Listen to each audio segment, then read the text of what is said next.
అంటే ఆనాడు అంటే మొత్తం రాష్ట్రాన్ని పాలించిన వారిలో తీసుకుంటే రాయలసీమకు చెందిన సీఎంలు ఎక్కువగా పాలించారు. అయినప్పటికీ రాయలసీమకు అన్యాయం జరుగుతూనే వస్తుంది తొలి నుంచి కూడా.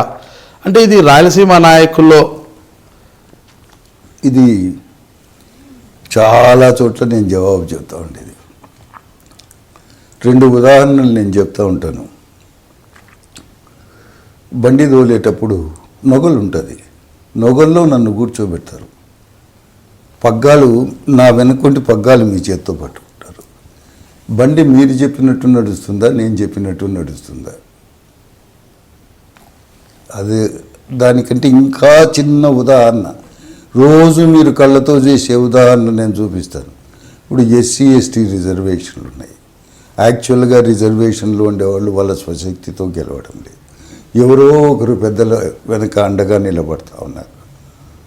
ఆఖరికి అతడు ఒక అధికారం వచ్చినా అతడు అధికారంలో ఉన్నట్టేనా, అతడు చెప్పినట్టే సాగుతుందా, లేకపోతే అతనికి వత్తాసుగా నిలబడి గెలిపించిన అతడు చేసేడా పరిపాలించేది?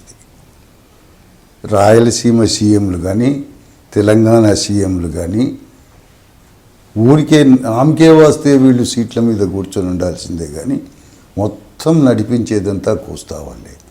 కోస్తా అంటే అంతా కూడా కాదు, 4 జిల్లాలు ఉన్నాయి, ఒకటే మాట మీద పోయేది. Guntur, Krishna, west Godavari, east Godavari. ఈ 4 జిల్లాలు ఒకే మాట మీద పోతాయి పార్టీలకు అతీతంగా. కాబట్టి వాళ్ళ చేతిలో మొగదాడు ఉంటుంది. వాళ్ళు ఏ వైపుకు లాగితే ప్రభుత్వం ఆ వైపు పోవాల్సిందే తప్ప గత్యంతరమే లేదు. కారణం ఏమంటారు? నాటి నుంచి నేటి వరకు అంటే ఉమ్మడి రాష్ట్రంలో అయితేనేమి, ఇప్పుడు అవిభాజ్య రాష్ట్రంలో ఏపీలో అయితేనేమి, మొత్తం కూడా మీరు చెప్పినట్లనే కోస్తాంధ్ర వాళ్ళు చెప్పినట్లనే ప్రభుత్వ పాలకులు కూడా ముందుకు సాగుతున్నారు. కారణం ఏమంటారు?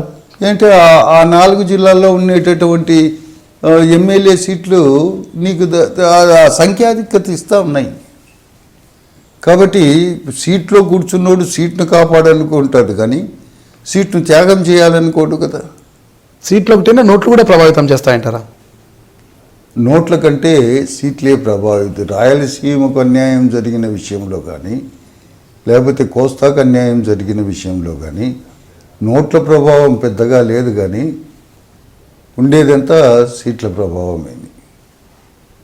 మొత్తం రాయలసీమ నాయకులతో పోల్చుకుంటే డబ్బంతా కోస్తాంధ్ర వాళ్ళతోనే ఉంటుంది. రాజకీయాలు అంటేనే వాళ్ళే చేయాలి, మొత్తం ప్రతిసారి పార్టీ ఫండ్ అయితేనేమి ఎలక్షన్లో అయ్యే ఖర్చు కూడా మొత్తం వాళ్ళే భరిస్తుంటారు అనేది కూడా ఒక అపోహ ఉంది. ఇది ఎంతవరకు వాస్తవం అంటారు? ఎట్లా? రాయలసీమ నాయకులతో పోల్చుకుంటే ఎన్నికల సమయంలో ఓటర్లను ప్రభావితం చేయడానికి అయ్యే ఖర్చునంతా కూడా కోస్తాంధ్ర నాయకులు ఎక్కువగా కూడా ఖర్చు పెడుతుంటారు. వాళ్ళు ఎక్కువ పార్టీ ఫండింగ్ ఇవ్వాలన్నా ఏం చేయాలన్నా కూడా మొత్తం వాళ్ళే నడిపిస్తుంటారు అనేది వచ్చేది వాస్తవమే. ఇది ఏ పార్టీకైనా ఫండ్ వచ్చేది కోస్తానుంటే. ఫండ్ ఇవ్వగలిగిన శక్తి మహా ఇక్కడ ఉంటే నాయకుడు తన ఖర్చు తను పెట్టుకోగలడే కానీ ఫండ్ ఇవ్వగల పరిస్థితుల్లో ఉండరు.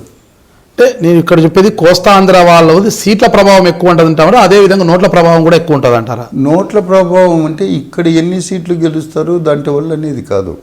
వాళ్ళు ఒక మాట మీద ఉండడము, ఆ 4 జిల్లాల సంఖ్యే నీకు మొత్తం అసెంబ్లీని ఒక తాటి మీదికి తీసుకురాగలిగినంత సంఖ్య ఉండడం ఒక్కటే వాళ్ళ బలం.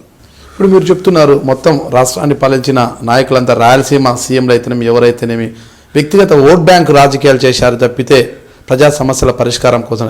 అయితే ఈ కన్నీటి బ్యాంక్ రాజకీయాలు అనేది అంటే కోస్తాంధ్ర నంబర్ గేమ్ అది ఎవరికైనా పార్లమెంట్లో తప్పడం లేదు, అసెంబ్లీలో తప్పడం లేదు. దాంట్లో నుండి బయటపడడం అనేది కష్టం. ఇలాంటి బయటపడాలంటే ఇక రాయలసీమ సపరేట్ అయితే తప్ప దానికి వేరే మార్గమే లేదు. నేను మీ రమణారెడ్డిని, రచయితను, ప్రొద్దుటూరు మాజీ ఎమ్మెల్యేను. మీరు చూస్తున్నారు ఐ డ్రీమ్ న్యూస్.